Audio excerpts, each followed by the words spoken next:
Again,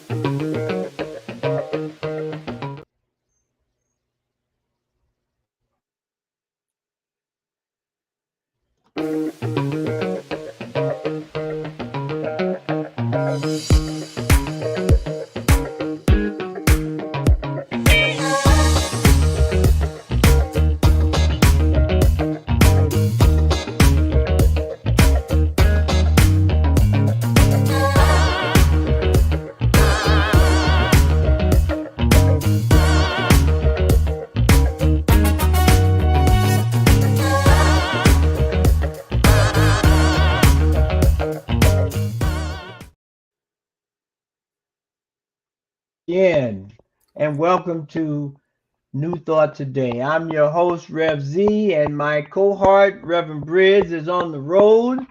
But we have with us today Reverend Edmund Eamon with the New Thought Men's Ministry Community, and we are so excited to have him here and to delve into all things men's spiritual community. Welcome. How are you, Rev? Thanks, Elzia. Yeah, it's good to be here with you. Yeah, glad to be here, and we're both here in Colorado. And as I look out my window, we have we have storms and rumors of storms. So we're gonna apologize right up front if we get some thundering and lightning and all manner of things that start blocking internet access. But we're gonna trust that the internet gods are working smoothly with us, and we're gonna. Reverend Eamon, why don't you just give us a little background on yourself and your ministry and what's cooking on your side of the fence, and then we'll just dive into this thing. Okay, sounds great. Well, I'm Reverend Eamon. I just became a minister about a year and a half ago, officially, and I was in that process of becoming a minister for 5 years. And I've been a practitioner for over 12 years now. And I've been in New Thought for almost 30 years. I've also been doing men's work for about 30 years in the mythopoetic tradition of Robert Bly and some guys like that. So it's been an amazing journey for me in exploring, who I am as a man, the things that challenge me, the things that I struggle with, and, embodying my hopes and dreams, fulfilling my purpose, bringing out my light, my joy, and my presence here in the world. So it's been just an absolutely incredible 30-year journey in the science of mind and spirit philosophy and in the New Thought tradition of being able to choose for ourselves, being able to see the future that we truly desire and being able to create it. And I'm literally doing that right now. Before I went into ministerial school, I sat for almost a year and I was just talking to Spirit, just like, Spirit, what am I to do? What's mine to do as a minister if I get into this? And I sat and I'm listening. I'm just like, and then one day the epiphany comes, and it's so simple. It's like, you've been doing, science of mind for 30 years. You've been doing men's work for 30 years. Just mash the two together. It's not that hard. Yes. Yes. And then I realized that it was that hard, but it's a lot of joy to create a ministry, to be able to support men in this spiritual community that I love, that has fed me, that has nurtured me, that has uplifted me and inspired me to be, a better man myself, and to be a better human being, to be a more conscious individual. And so I'm so grateful for the path, for the journey that I've been on. And, I just talked to so many guys in our ministry, as well as just in life. And it's just amazing how challenging it can be these days, being a man in our world, or being a human being in our world, first of all, but being a man in these ever changing times, which is good and beneficial, and we want to do that. But I think a lot of the transitions that are happening and the changes that are happening are taking sometimes societally to change and transition. And so I feel just grateful to be a part of that transitioning, of supporting men through the tools, practical tools in their relationships, in personal growth and their personal relationship with themselves, and just being able to be of service to others and support other men in the process. So a lot of what we do is, our ministry is an online ministry. And so we provide support for men's groups, as well as individuals, in being able to do this work, this men's work, to raise our consciousness, to hold that higher vision of what does healthy, mature masculinity really look like? What does the masculinity of the 21st century look like? And so really to hold that high vision for us as a society, and there are many other people and communities doing that work as well. And so we're the ones in New Thought that get to do it. And so I just feel so honored to be able to be a part of that process of the growing and the evolution and the transition of us being able to leave behind old patterns, old patriarchal structures that have not worked for us, that are no longer working for us as we move forward into this new age and new era of greater consciousness. And our mission, our vision is just empowering wholeness. That's it. I mean, that's what we want to do. We want to empower the wholeness in people, and especially working with men to empower that wholeness. So yeah, oh, go ahead. I was just gonna say, and I can just imagine that is a yeoman's job, as they say, because the patriarchy or the masculinity energy is so entrenched in our society that that this effort that you're on, which I look at as a way of liberating the masculinity to its true self, and not this altered way of showing up, Yeah, is a full-time job for sure. yeah, yeah, and joyfully, it's really like, I think with all the changes and transitions that are going on societally, that there's no process, right? So it's like, Mm-hmm. hey, we want these changes, but then men are like, okay, how do we do that? Like take for instance emotional, maturity. I think all men are asked at some point to access their emotions, to what are you Mm-hmm. feeling, how you feeling, what are you doing, and yet from a young age, like really young, we're taught to shut our emotions down and to Yes. bury them, right? It's a part of the societal training of men, so that men can, from our history and probably Neanderthal, I mean, way back, this is a part of our ethos and archetype from way back, is to Right. protect, right? To go to war, to not be emotional. You can't be emotional on the battlefield, right? So we want to shut all that stuff down. We don't want boys to cry or men to cry or see those emotions. But yet, what is being called for is asking for men to show up authentically, show up Yes. holistically, and to be able to access those emotions.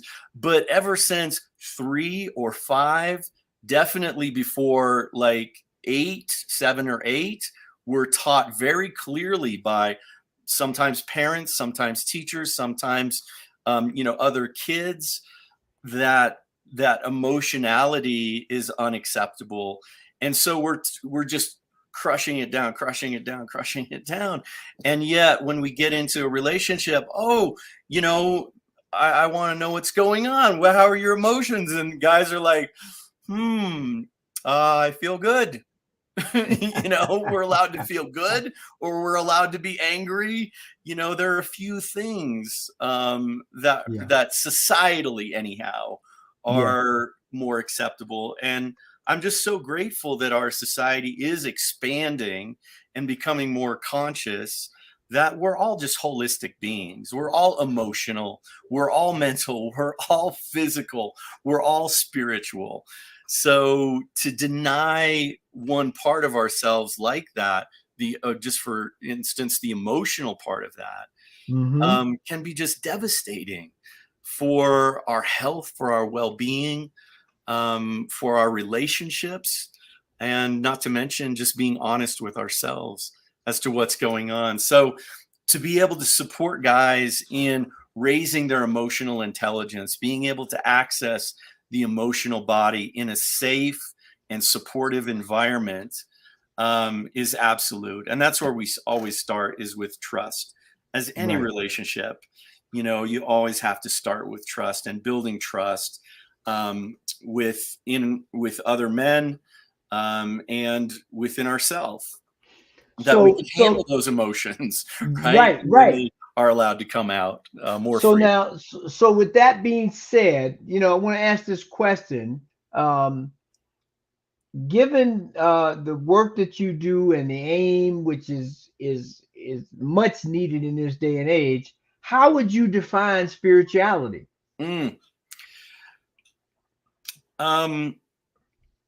I think it's a unique path that opens to all of us when we open to it. It's not like religion. Religion is, you know, having grown up in the Catholic religion, religion is this very, you know, narrow pathway that says this is the right way, this is how we do it, and this is your way, this is your path, you know, this is your way to heaven or goodness or whatever.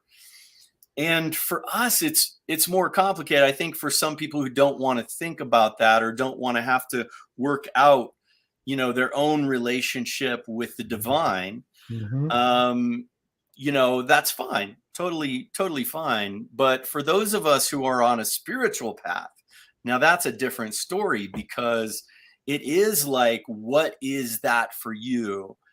And for myself, you know, starting my path 30 years ago, coming from Catholicism, then going to Hinduism, and then Buddhism, then Native American traditions, finding, you know, the science of mind through Mile High Church. Thank God for them.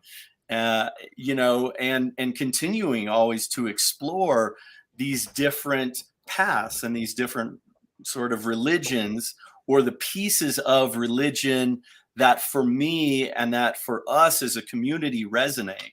And I think that's truly the empowerment for the future.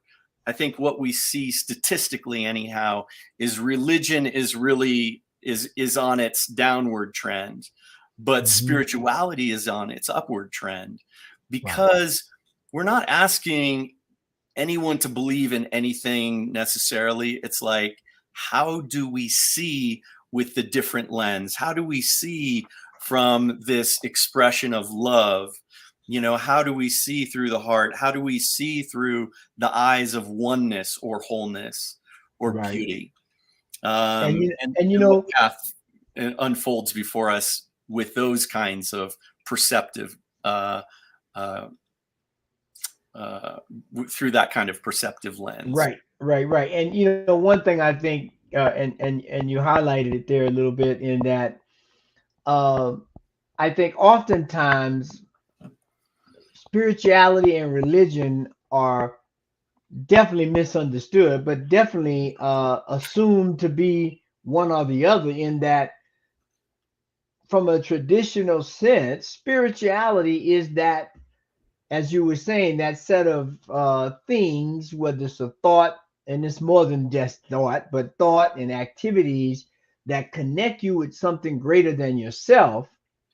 And the religion is a set of codified precepts and steps that someone has put together in a package Mm, that says if you do these things, you will have greater access or have access, period, to those spiritual realms. mm. And so a lot of times people go into religion, I think, and they go through these motions, these precepts and rituals and practices without any idea of what they're doing. It becomes a rote thing with Absolutely. no consciousness, no awareness, no loving and seeing from the heart. And then when they've gone through all these rituals and they still feel no closer to the creator or no closer to mankind, they back out of the religions. And then they go on a true search of what it means to be alive and how do we Mm. connect. And then they find spirituality. And then they at a certain level of spiritual maturity, they say, well, I could have really been in any religion. Um, because practice prayer, practice meditation, fasting, all these different tools that we use to tap into the spirit are available everywhere. So I think that's a great point you bring Yeah, up there. I think it is that journey of deeper meaning in our life and deeper purpose in our life. I think for myself and you know, I can only really speak for me on some level. So for me, my religion of upbringing wasn't working for me. I knew from a younger age. And so I knew that I would be seeking it elsewhere. I knew that I would be looking for what are the values that I value. What is the code by which I choose to live? What is my connection Hmm. with Hmm. my fellow human beings and with this greater understanding and expression of consciousness in the universe? And now I prefer to look at it that way, like the living force, the life force of the cosmos is how I Hmm. tend to refer to the divine, rather than the God of my Catholic upbringing. You just imagine the old guy in the beard sitting on a cloud taking notes, judging everybody. I'm like, okay, that doesn't work Yeah. for me Yeah. anyhow. And so I needed something that was bigger, something that was more abstract. And yet the moment that we try and bring it into this human conception of the divine, of this Hmm. allness, of this life force energy that's in, through, and as the entirety of all of the universes and multiverses in the cosmos, of all of that together, how it's like, to put it abstractly like that, for me, helps me realize how big it Yeah. really is and how small in some respects that I really am. And yet at the same time, I'm 100% spirit. Like, I'm Yeah. 100% that stuff that is out there in the cosmos, that's creating planets and creating solar systems and creating galaxies. I am that same embodied stuff.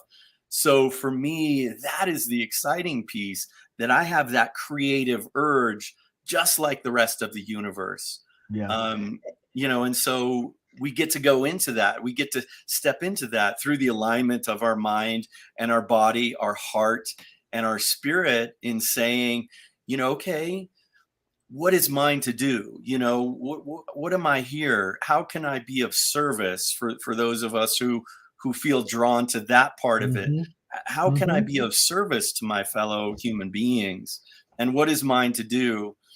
And so that's why that moment, in meditation, of like asking, what am I to do? Oh, you just put the two together. Men's work and new thought. You just put the two together. I'm like, Okay. oh, that's simple. Thank you. Like, it isn't as complex as this thing tries Right. to make it. Right.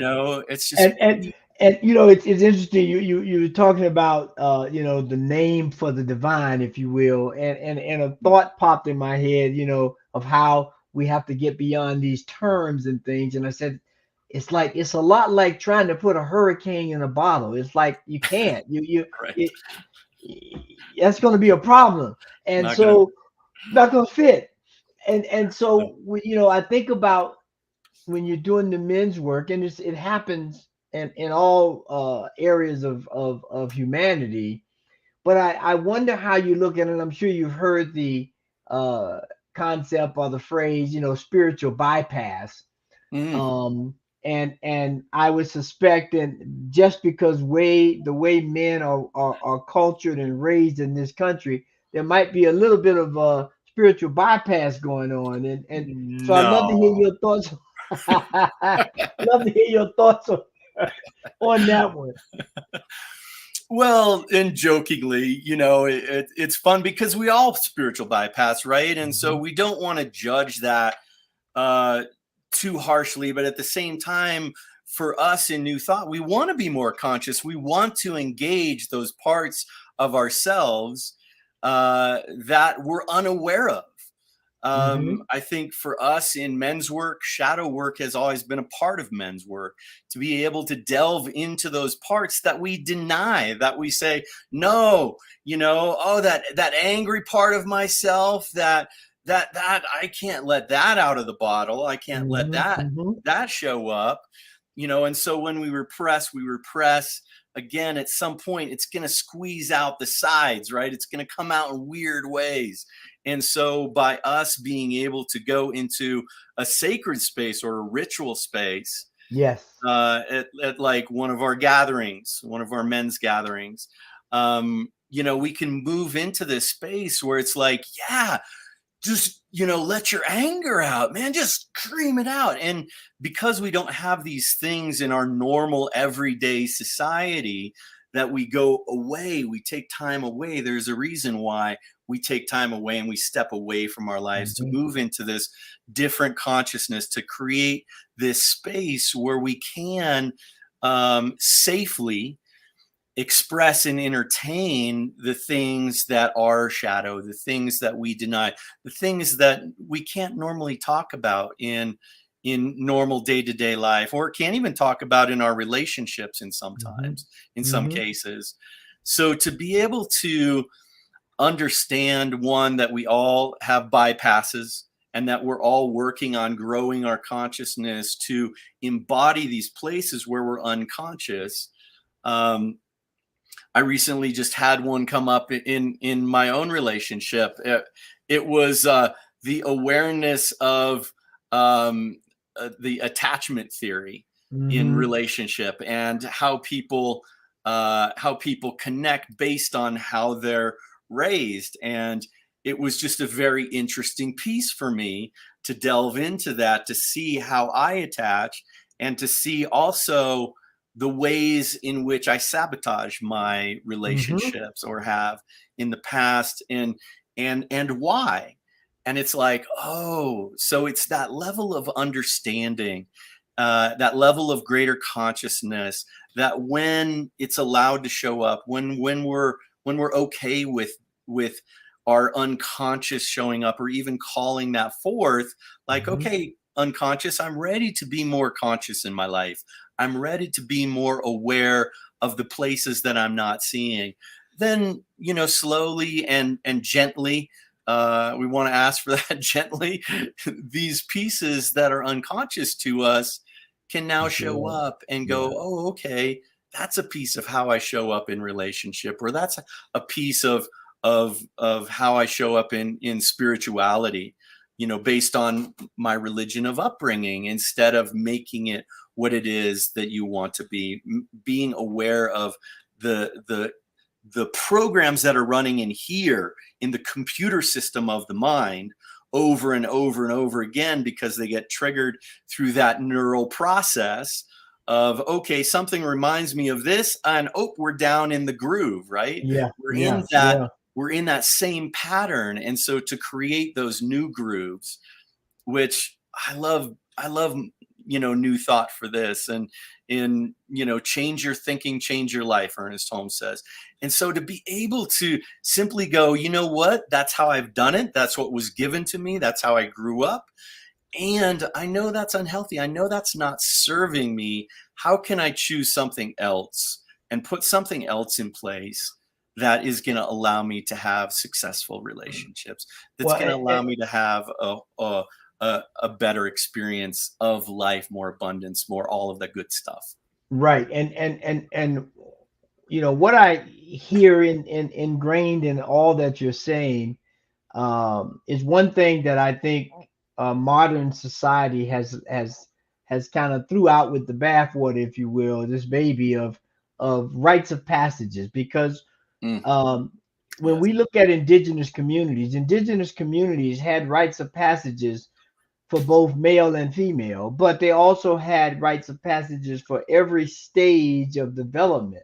There was a rites of passage for conception. There's a rites of passage for birth, and then early childhood, and going into and going all the way into the ancestral realms. There were rites of passages that took place, and what I see, one of the things that I see now, and I see the men's ministry in terms of trying to create this community, is an ability to begin to bring some of that back, because there's certain levels of consciousness and certain things that individuals are required to do at certain levels of growth, right? Yeah, I mean, there's the thing in the Bible that says you don't give strong meat and wine to babies, right? Because they're not at that level. But if they get to that level, right, then we can do that. But there's a process, and what I hear, partly what you're saying is through the men's ministry, this men's community, we can have an opportunity to work through some of that and define some of these stages of growth and love, and be able to implement them. Yeah. And that helps us move into greater consciousness as well. And to be able to have that support. And we have a thing called transitions programs. So there are really four. I mean, I think there are seven at least major ones, but the four ones as we're kind of maturing would be a rite of passage in your teenage years, a rite Mm-hmm. of passage as a young person, a rite of passage in midlife, and a rite of passage into elderhood. Those are kind of the four main ones Mm-hmm. um, that we work with, and that the programs that the New Thought Men's community is in the process of creating. Is our first one is called Men in Midlife. And it's a rite of passage designed for men going through that midlife time, like myself, having gone through that and chosen to become a minister as that rite of passage for me. And Mm-hmm. so we all have that opportunity in our 40s and 50s to be able to go, what is it like, let me just take a breath, right? And this program is a 9-month program, so it's not just like a weekend program and hey, good luck. It really dives in depth Yes. into looking at our holistic life. How are things going? How are you doing? What would you change? What are you happy with? What are you unhappy with? How do we take stock of our lives and go, is this what I really want? And Right. and I would say, if nothing more, it's that. It's that, and in addition to support, and I would say counsel support.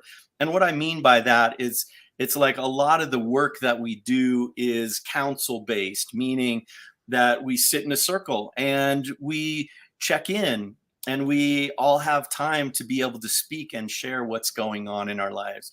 And when we're witnessed in that way, there is something just magical and powerful, especially in our community where we do hold the high vision.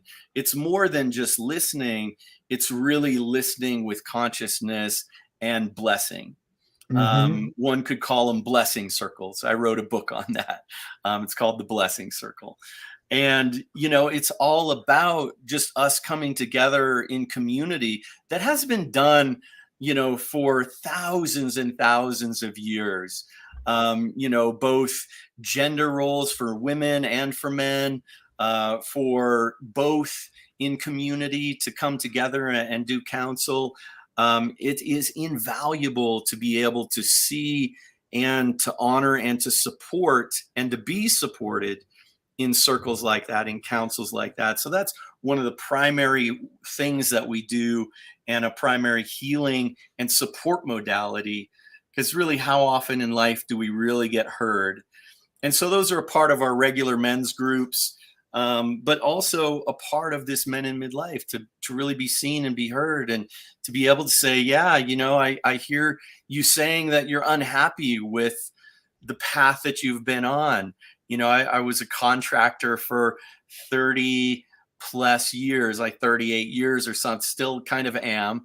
But the process of doing that, I'm like, as fulfilling as that is to transform someone's home, I'm more interested in transforming the heart or the soul or the journey that they're on, helping them fulfill their purpose and mission in life.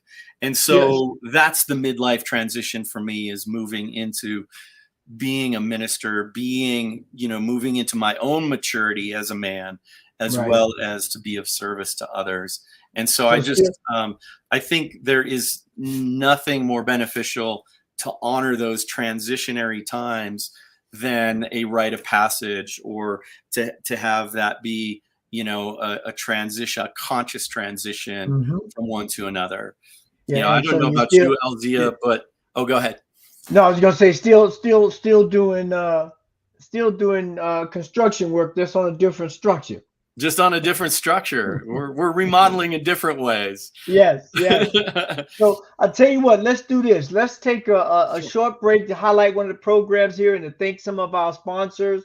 And then we're going to come back, and I want people to see your website, and we want to talk about one of the workshops you had this year, and dive a little deeper. So hold that question that you have for me, and we will be right back. I just want to share this program that I think is a great program for everyone to participate in.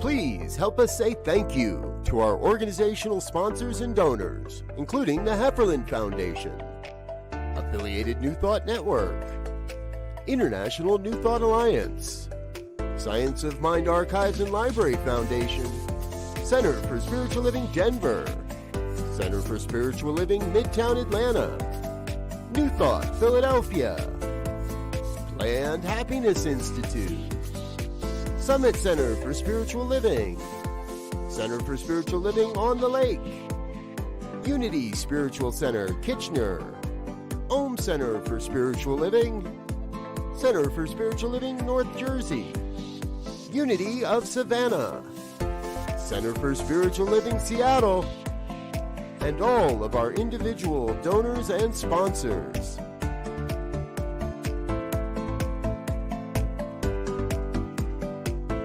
Thank you for being a part of the New Thought Media Network. Please come be you.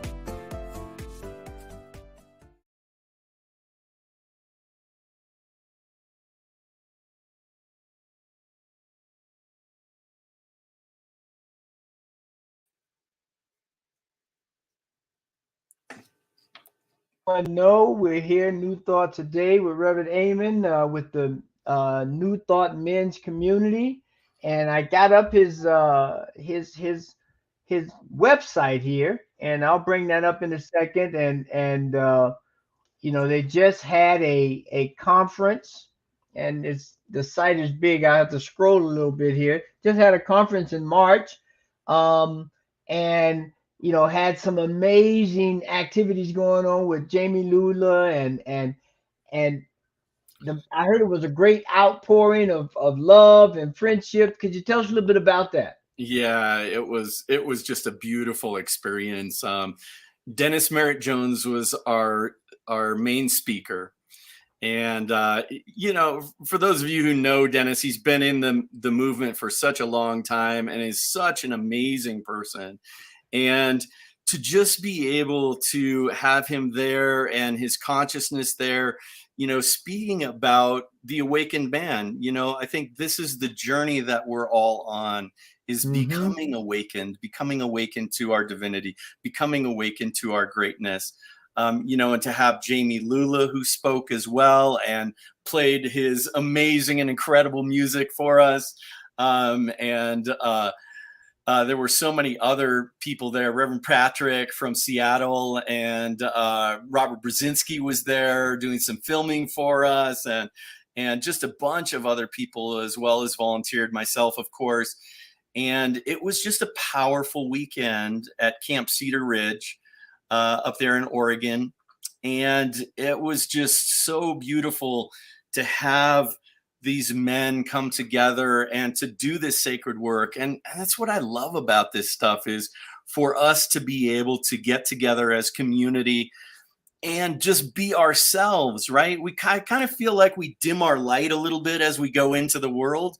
But when we gather as a community, it's like, wow, the energy is just palpable. It is just so powerful and just so inspiring and just so uplifting, that to be in that sacred container for a weekend is just like, oh, incredible. And to have the incredible speakers, to do the rituals that we do together, to be in that sacred space, to be having the conversations and having the speakers share, is just absolutely incredible. So that's an annual event for us. So next March 15th, 16th, and 17th, 2024, we'll be back at Camp Cedar Ridge for our next New Thought Men's Summit. And then, we're just looking forward to that. We're not sure who our speaker is going to be yet, but I know it's going to be incredible. So, outstanding. Yeah. And that's great, especially coming out of the pandemic. Right. I think one of the things that's truly on a new evolution of expression is community.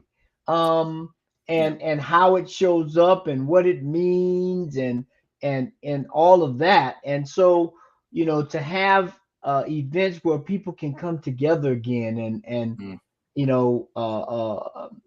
have some real heart-to-heart energetic conversations. I mean, one of the questions we always like to ask is the one about technology and new thought and how that works. And I think now it's almost a foregone conclusion that we know with technology, with Zoom and StreamYard and Teams and Facebook and all, we can create content that allow people to view information or even in a lot of cases have interaction, but they don't take place of that physical or aura energetic connection.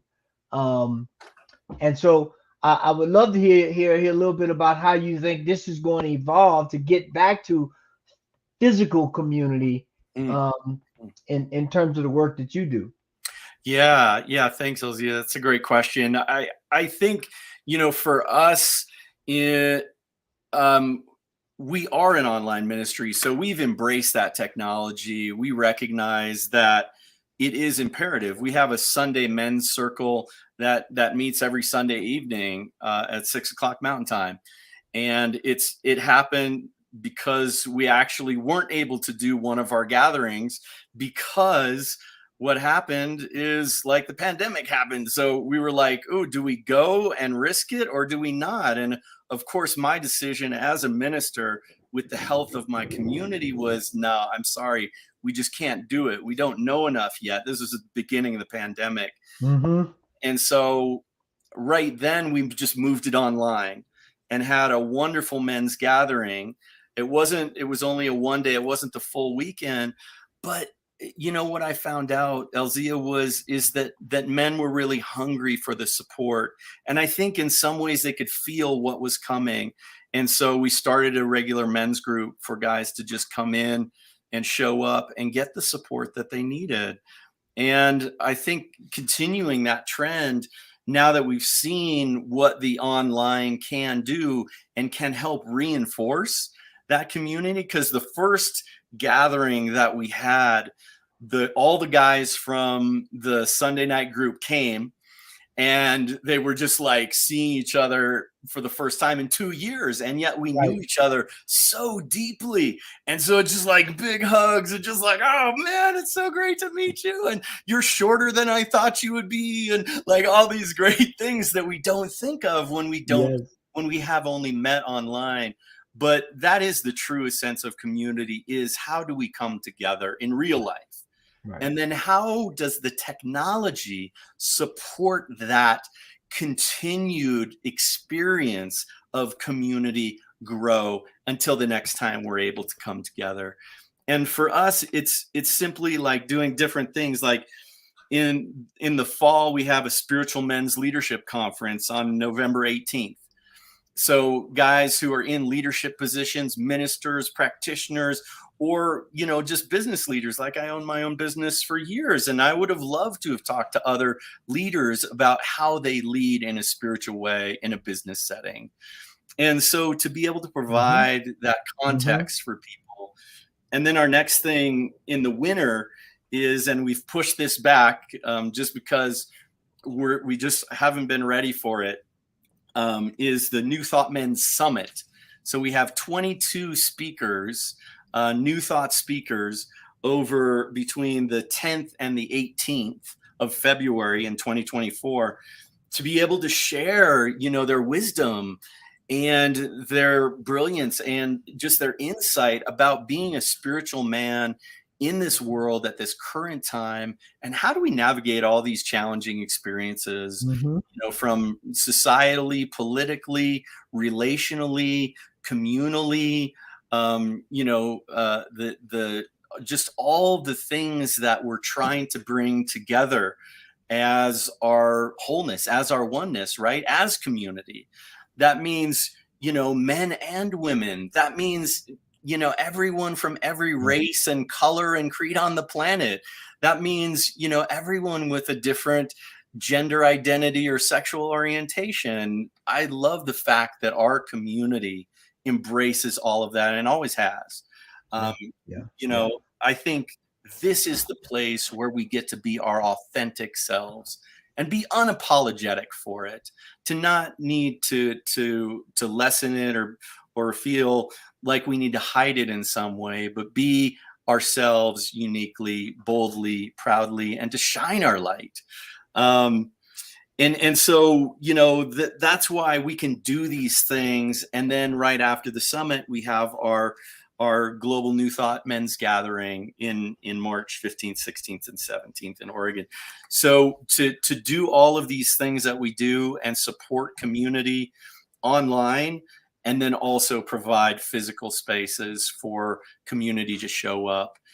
And that's a part of our long-term plan, is to be able to take these videos and to be able to put them in our new platform, and to be able to have men's groups access these 20-minute videos and have an exercise at the end, so that your men's group, if you're like, oh, you know, it's hard, you know, I've been in so many different communities, and sometimes what we see is someone gets excited about men's work and their men's group flourishes, but then they get busy and it curtails off until the next guy comes in and it goes. So it's a lot of this up and down.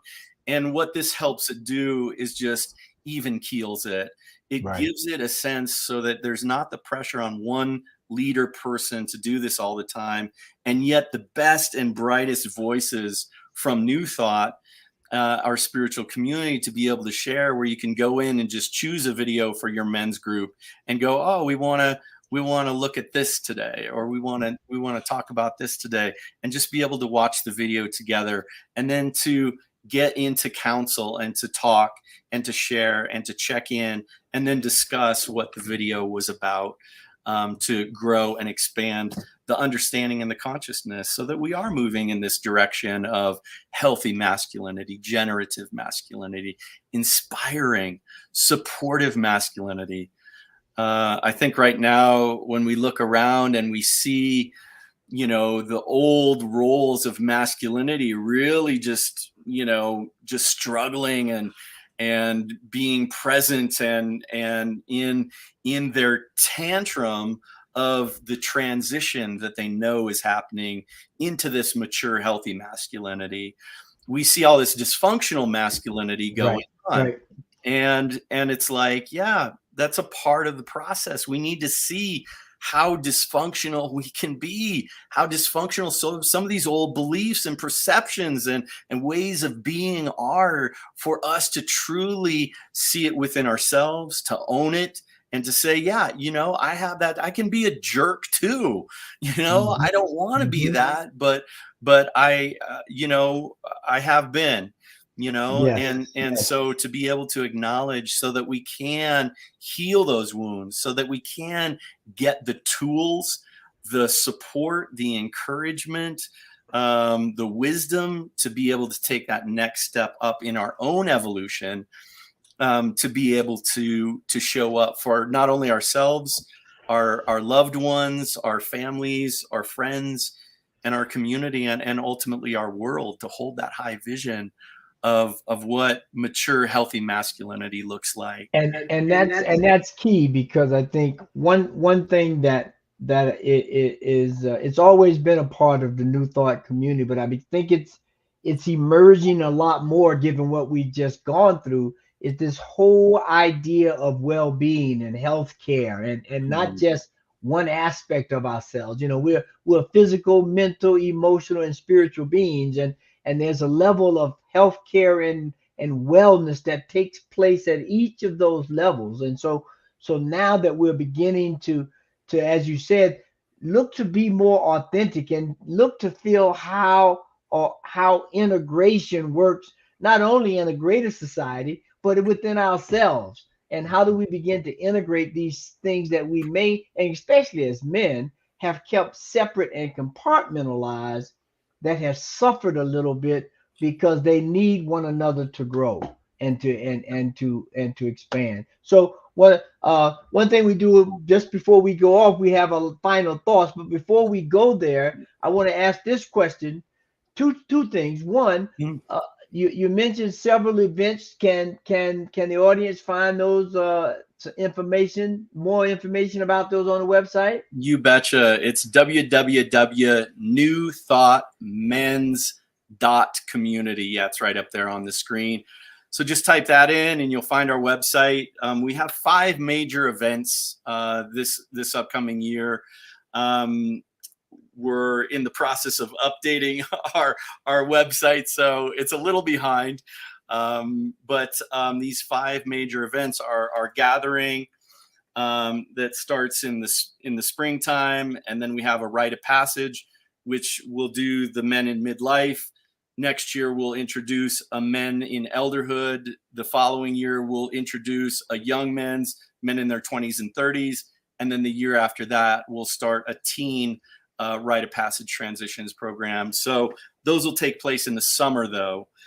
And then in the fall, we will have the Men's Leadership Conference. And then coming into the winter, at least this year, this might change though, but the New Thought Men's Summit, which we're super excited about. This is our first one. So we've got some great speakers, Dr. Roger, Dennis Merritt Jones, Robert Brzezinski, maybe yourself, that should be many others. So yeah, it's really exciting. Yeah, I'm but excited you can't find about that. That sounds powerful. Yeah, Perfect. it Perfect. is. So It is. So please go to the site. Everyone, check it out. Share it with your friends. Tell your friends to share it with their friends. And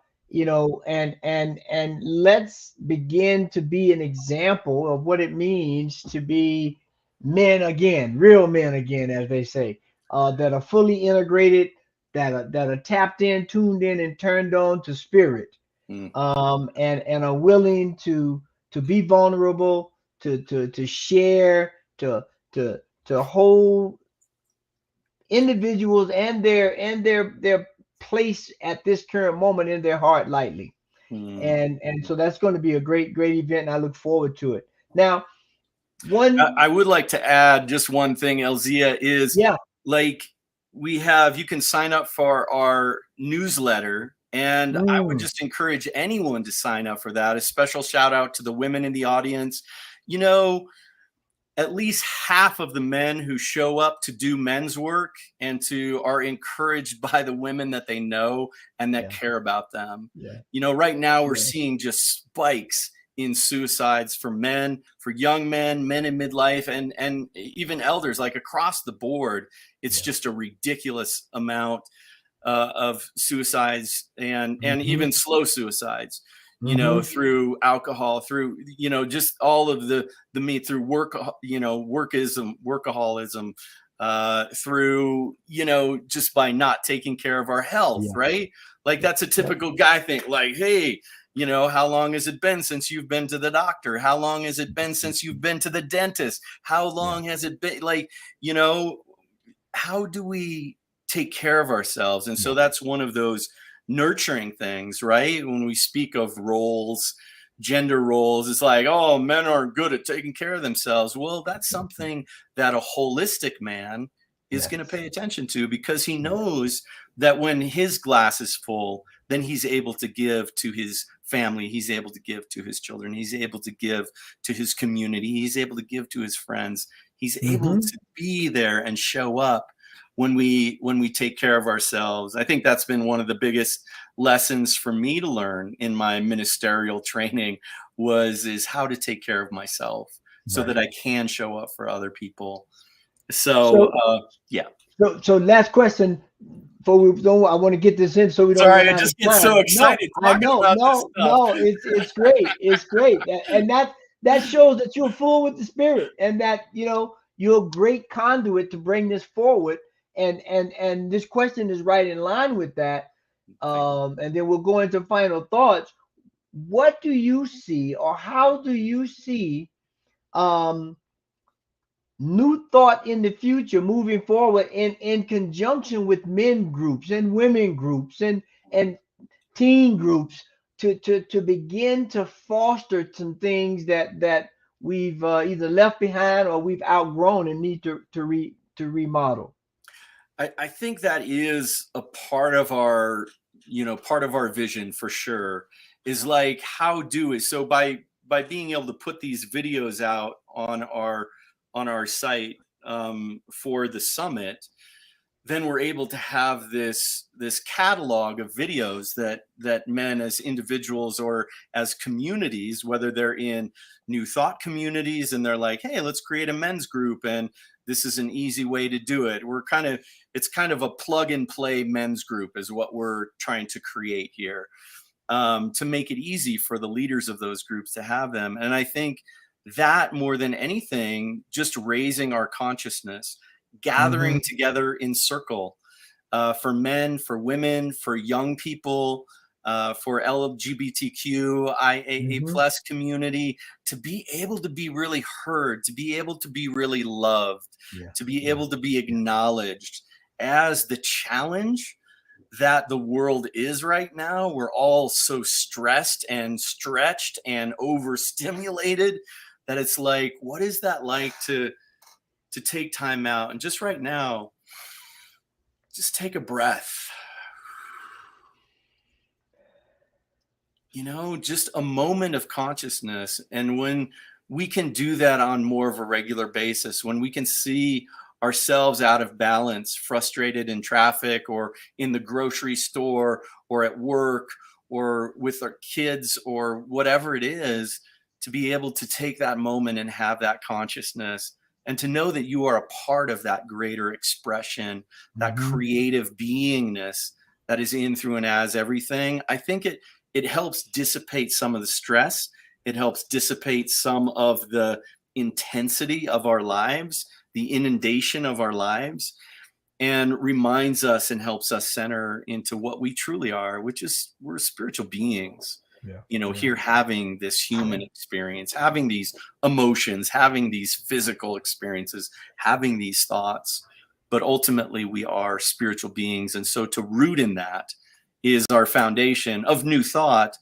But then also, you know, the same thing for women, the same thing for all of our communities, to provide this. And ultimately I see the New Thought men's community working with a women's community of Yeah. New Thought to be able to do gender healing work, right? I Mhm. mean, Yeah. we Yeah. see the divide right now. We see the challenges, and the Me Too movement has brought this up, in spades for all of us to look at of how much wounding has happened Mhm. between men and women, and vice versa as well. Yeah. Yeah. There are the ability to be able to have a conscious group that we can go into and do that healing work and move into ritual space and sacred space and have those healings of those woundings, whether they are from our parents, our teachers, our relationships, a random stranger, whatever our personal traumas are, but to be able to have that support in fully healing that, so that we get to be our authentic self, we get to be our whole self, we get to be the light in the world that we're truly meant to be. Yeah. Yes. Yes. So I think ultimately us moving into that space and the embodiment of the divine Yes. is where we're headed. And we do need to do that work. And it's the personal work, it's the inner work that Yeah. needs to happen for us to, on a personal level, achieve that. And then across the board as a community, raise up that consciousness to the point where it's a tipping point and it begins to flood out into the more general public, or it moves out into the collective consciousness, Right. where we get to see the impact. And we've already, looking back, we already have seen New Thought's impact, through Deepak Yeah. Chopra, Marianne Williamson, certainly Yep. all of our centers, and the impact that they've had on people's lives. Oprah, the people that we look at who are about raising consciousness, is all, I don't know any one of them that is outside of the New Thought philosophy. In fact, most of them speak here. A lot of them got their inspiration from these Exactly. teachings that have been around for a long time, that are just so beautiful, so universal, so magical and mystical and inspirational, that And we're so, like, yeah, and I and want to so be part so of that. so yeah, and exactly. And so as we go into our final thoughts, I love what one of our viewers said. He says, in essence, just be good to yourself, and Nice. that's what these things are for. Right. Is to get people together, for us to learn and be good to ourselves and show other people and help other people, and they help us to be good to ourselves. And of course, Shay had a great thing. She says, when we find one of these men who taking care of themselves, send them over. She'll be ready. It leads into that gender work and just making it all work together. And Yeah. so as we get ready to close, we always have final thoughts. So I'm going to ask you, what's your final thoughts that you'd like to leave the audience with today? I would say in a lot of ways, New Thought men are already there. Yeah. We have this in our embodied DNA. We're beings of light, and we know that. There is an internal compass that we clearly understand. It's right here. It's the heart. It's what we're here to do and to be. And that when we're off, we know that we're off. And so it's a matter of just finding our way. And so, like what the other person said was, be good to yourself. That's where we start, right? When we have a full glass, when we take care of ourselves, we're able to share with others. And when we have compassion for ourselves, we can have compassion for that driver who's a little crazy, or that person who's impatient, or that, or even ourselves. So when we practice that with ourselves, we expand our ability to be able to hold consciousness for more, and to see that and to allow that to show up in our lives. Right. So do the work, people, do the work, brothers. We're here, and we continue to do that work, and we'll continue to do that work, and it will evolve, and we'll have a lot more offerings. We've been around for 7 years now, but really it's been only the last year and a half since I graduated that we've really been able to start moving things forward. So it's an exciting time for us. Excellent. And so my final thought would be, go to the website, get plugged in, find a group, whether it's the online group, a local group, for each and every one of us to plug in and get recharged and share our love of the spirit, the love of New Thought with everyone we see. So we've reached that hour, and it's been so great and riveting here with Brother Eamon, and Brother Eamon has just energized me now to really get my gear back in line here. And so thank you, Reverend Eamon, for being with us. We want to invite the audience. Please come back next week, share this with your friends, and know that you are special. And we look forward to seeing you again real soon. Have a blessed day.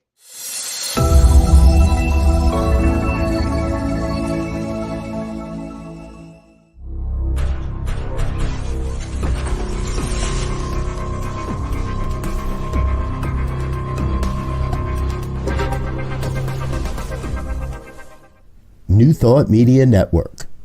We are a global broadcast network of positive music, media, and entertainment, inspiring humanity's evolution along the journey of enlightenment and creating a world of love, peace, empowerment, and prosperity for all. New Thought Media Network. Positively inspiring.